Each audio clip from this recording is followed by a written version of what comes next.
Welcome बच्चों, मैं चवारी sir. आज हम 12th स्टैंडर्ड का एक इम्पॉर्टेंट लेसन पढ़ने वाले हैं जिसका नाम है इलेक्ट्रोस्टैटिक। ये स्टेट बोर्ड के अंदर 8 नंबर का चैप्टर है। ठीक है, ये चैप्टर चालू करने के पहले यदि आप मेरे चैनल पर नए हो तो प्लीज़ इसे लाइक कीजिए, सब्सक्राइब कीजिए, ठीक है, जिससे कि मैं आपके लिए और अच्छे से वीडियोस बना सकूं। ठीक है, तो चलिए फिर हम लेक्चर स्टार्ट करते हैं। ठीक है, तो आज का हमारा पहला जो टॉपिक है वो है गॉस थ्योरम। क्या है? Gauss theorem. अभी आपने ये गॉस थ्योरम जो है 11th स्टैंडर्ड के अंदर इलेक्ट्रोस्टैटिक्स इस चैप्टर के अंदर पढ़ा है। आपको अगर रिमेंबर होगा तो इसका स्टेटमेंट क्या था? स्टेटमेंट ऐसा था, the net electric flux through a surface, the net electric flux through a closed surface is 1 by epsilon times the net charge enclosed by the surface। क्या था statement? the net electric flux through a closed surface is 1 by epsilon times the net charge enclosed by the surface, that is electric flux enclosed by the surface equals to charge divided by permittivity। Epsilon zero को क्या कहते हैं? Permittivity. And it is equals to close integral E dot D A. E means क्या होता है? Electric intensity, और D A means क्या होता है? एरिया। यहाँ पे ये जो इंटीग्रल दिखा है, इस इंटीग्रल को कहा जाता है क्लोज सरफेस। क्या कहा जाता है? Close surface. तो गॉस थ्योरम बहुत इम्पॉर्टेंट थ्योरम है। इस इम्पॉर्टेंट थ्योरम से अगर हमें चार्ज पता है तो उस चार्ज से किसी भी सरफेस से कितना इलेक्ट्रिक फ्लक्स बाहर आ सकता है। ठीक है, the flux coming out through any shape of conductor we can calculate it. Okay, तो आपको इस थ्योरम समझ में आया। अभी इस थ्योरम की एप्लीकेशंस हम देखेंगे। क्या देखेंगे? एप्लीकेशन। अभी हमें जो एप्लीकेशन देखनी है वो देखनी है electric field intensity due to a uniformly charge spherical shell और हलो स्फीयर। ये फर्स्ट एप्लीकेशन आपके स्टेट बोर्ड के अंदर है। ठीक है, तो मैं आपको एप्लीकेशन अभी बता रहा हूँ। गॉस थ्योरम का फर्स्ट एप्लीकेशन, उसका डेरिवेशन हम देखेंगे। हम देखने वाले इलेक्ट्रिक फील्ड इंटेंसिटी,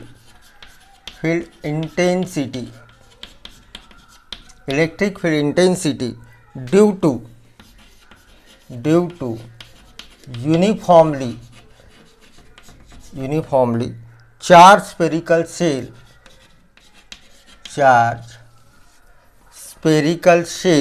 और halo sphere। बहुत इंपॉर्टेंट डेरिवेशन से एग्जाम में, ये बोर्ड एग्जाम में 4 मार्क्स के लिए पूछा जाता है।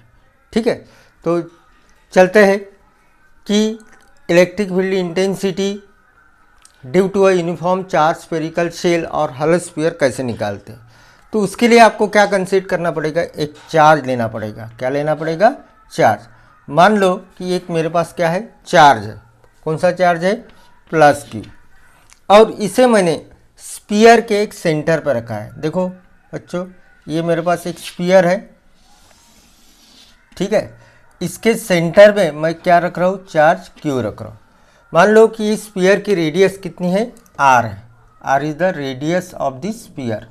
ठीक है, अब सेंटर हमारा क्या है? ओ है, और इस स्फीयर का रेडियस कितना है? आर है। तो ये जो स्फीयर है, ये स्फीयर कैसे होगा? यूनिफॉर्मली चार्ज होगा, यानी ये चार्ज पूरे सरफेस पे एक जैसा ही रहेगा। ठीक है, तो मैं यहाँ पे चार्ज बता रहा हूँ। ये चार्ज आ गया इसके सरफेस पे।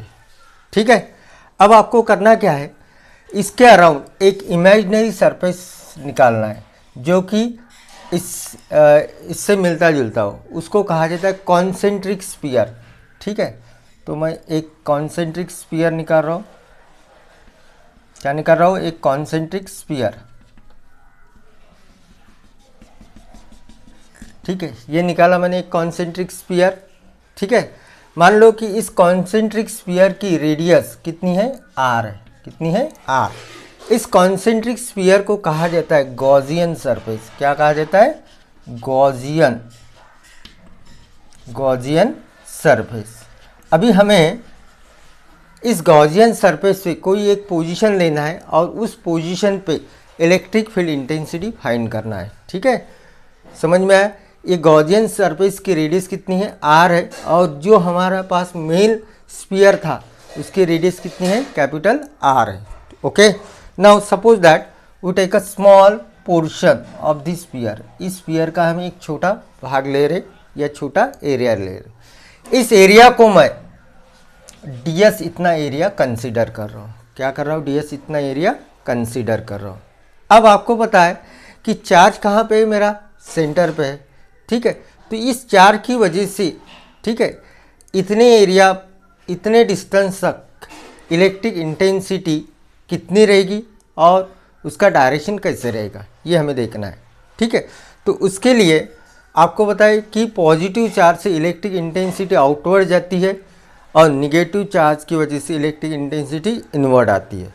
यहाँ पे हमारा चार्ज क्या है? पॉजिटिव है। ठीक है, तो इसकी इलेक्ट्रिक इंटेंसिटी का डायरेक्शन कैसे रहेगा? It is the outside the sphere. ठीक है, ये सरफेस से बाहर रहेगा, तो इलेक्ट्रिक इंटेंसिटी मेरी कितनी होगी? ई होगी।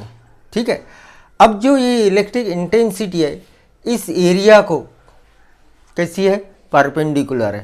तो हम कहेंगे ये इलेक्ट्रिक इंटेंसिटी इस एरिया को कैसी है? नॉर्मल है। ठीक है, अगर आप सरफेस एरिया यहाँ पे भी कंसीडर करोगे तो भी इलेक्ट्रिक इंटेंसिटी वो सरफेस को कैसी रहेगी? नॉर्मल रहेगी। कैसी रहेगी? नॉर्मल। तो ये एरिया का डायरेक्शन मैं दिखा देता हूँ ds से।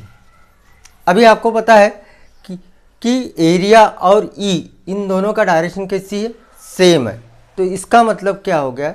इलेक्ट्रिक इंटेंसिटी और इसका डायरेक्शन कैसा है? सेम होने की वजह से दोनों के बीच का एंगल कितना रहेगा? 0 रहेगा। कितना रहेगा? 0। ठीक है, मान लो कि ये जो चार्ज है, ठीक है, कौन सा चार्ज है? Plus Q। इसकी चार्ज डेंसिटी कितनी है? सिग्मा है। Sigma is the charge density. ठीक है, let sigma is the charge density. ठीक है, अब चार्ज डेंसिटी का यूनिट क्या होता है? Coulomb per metre square. क्या होता है? Coulomb per metre square. ठीक है, तो यहाँ पे जो चार्ज है, इस चार्ज से, ठीक है, कितना टोटल चार्ज यहाँ पे रहेगा वो हमें फाइंड करना है। हमारा इलेक्ट्रिक इंटेंसिटी चार्ज डेंसिटी कितनी है? सिग्मा। ठीक है, जो किस में मेजर की जाती है? Coulomb per metre square. ठीक है, अब r इतने रेडियस के लिए या r इतने रेडियस के स्फीयर के लिए total charge on the sphere कितना रहेगा? तो स्फीयर का एरिया का फॉर्मूला क्या होता है? 4 पाई r स्क्वायर। क्या होता है? 4 pi r square. So total charge on the sphere is sigma, मतलब charge density multiplied 4 pi r square. कितना होता है? Charge equals to sigma multiplied 4 pi r square. ये हो गया हमारा, क्या हो गया? Total charge on the sphere. ठीक है, नाउ गॉस थ्योरम क्या कहता है कि total flux through a close surface is 1 by epsilon times the net flux 1 by epsilon times the charge. ठीक है, charge enclose by the surface. That is हमारे पास rule क्या है? Total flux enclose by the surface, close surface, total flux coming out through the surface is Q divided by epsilon 0। ठीक है, आपको बताइए epsilon 0 को क्या कहा जाता है? Permittivity of the medium. ठीक है, जो हम कैसे निकालते हैं? Epsilon equals to epsilon 0 into K. अगर हमारा मीडियम क्या है? एयर या वैक्यूम है, उस समय हम के की वैल्यू कितनी लेते हैं? 1 लेते हैं। कितनी लेते हैं? 1। अभी हमें क्या करना है? इस पॉइंट पर इलेक्ट्रिक इंटेंसिटी कितनी रहेगी ये फाइंड करना है। क्या करना है? Electric intensity. तो मैंने आपको बताया कि यहाँ पे ये जो इलेक्ट्रिक इंटेंसिटी है और एरिया, इन दोनों के बीच का एंगल कितना रहता है? 0। कितना रहता है? 0। ठीक है। नाउ द एंगल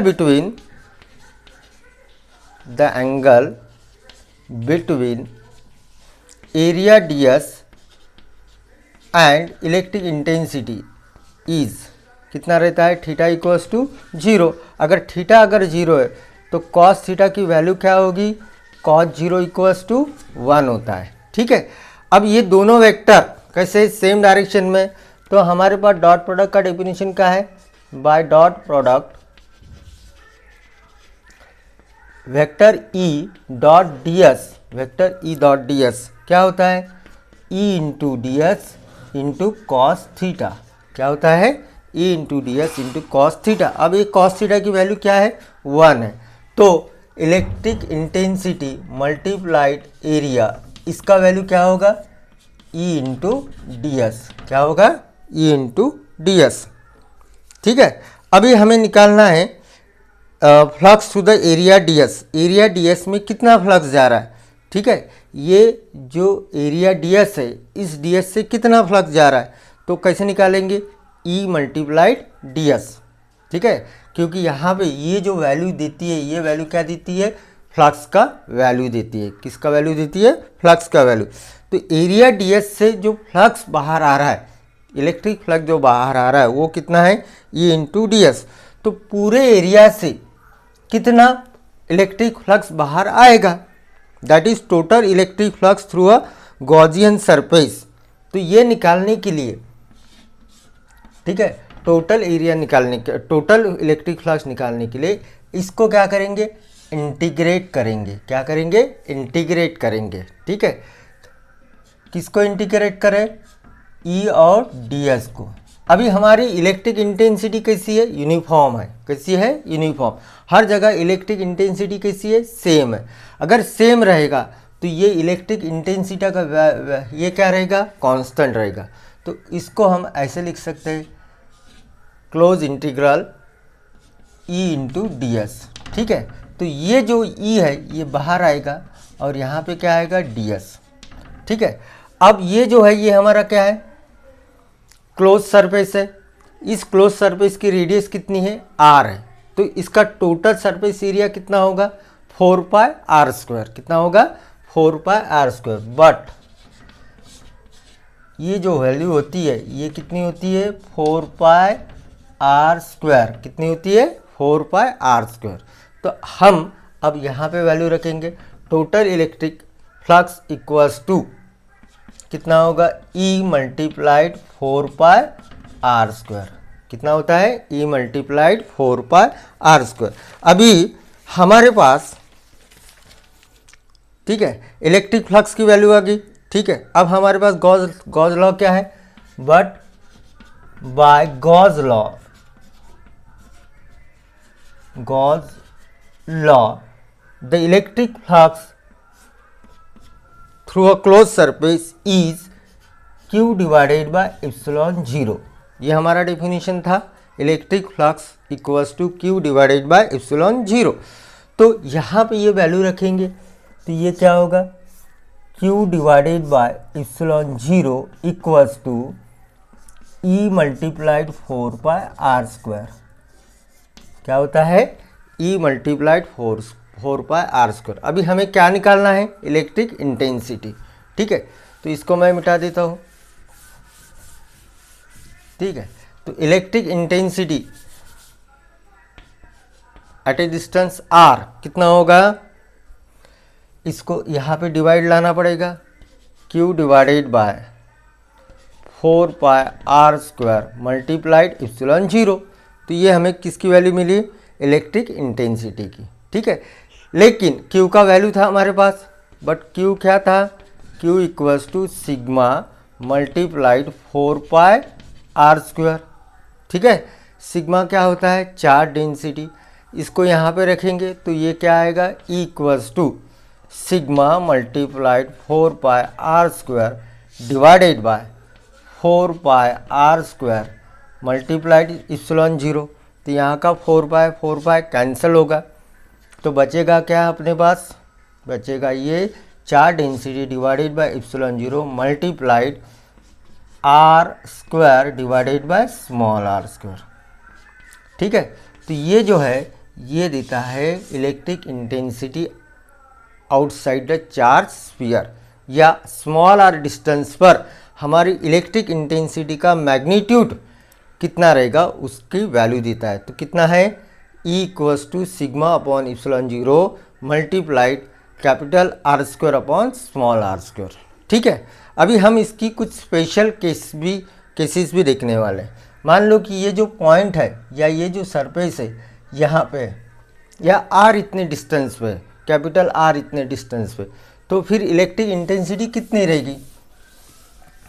ठीक है, तो हमारा फार्मूला क्या था, हमारा फार्मूला था E equals to sigma divided by epsilon zero multiplied capital R square divided by small R square. तो केस नंबर 1 देखेंगे।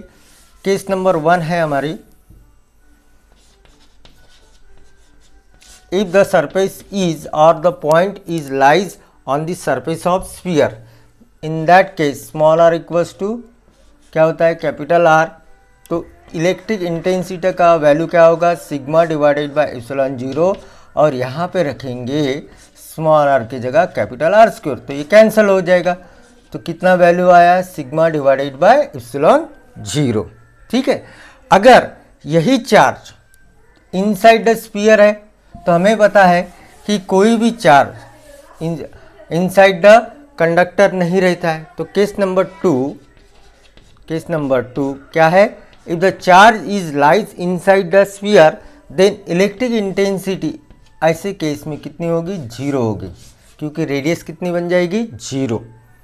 तो अभी आपको समझ में आया कि how to find the electric intensity due to a charge sphere और फॉर हैलो स्फीयर।